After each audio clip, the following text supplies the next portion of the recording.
Cuanto más falso seas, más grande será tu círculo de amigos. Cuanto más auténtico seas, más pequeño será tu círculo de amigos. A mucha gente le encanta coleccionar amigos como si fueran Pokémon. Grupos de WhatsApp con 1000 notificaciones al día, unas cervezas con gente que ni les va ni viene.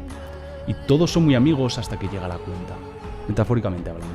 Hasta que llegan esos momentos duros, las horas más oscuras. Y de repente, por arte de magia, te das cuenta que esa multitud era todo menos un círculo cercano. No te quieren, eres simplemente útil.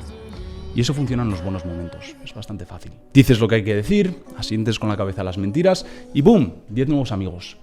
Porque ser auténtico es caro. Los límites te cuestan gente. La honestidad recorta esa lista de invitados. Y un buen día mirarás a tu alrededor y te preguntarás dónde se ha ido todo el mundo. Y entonces te darás cuenta que los pocos que se han quedado conocen tu verdadero yo. Las relaciones reales no se precipitan, se construyen a lo largo de estaciones, se forjan en el fuego.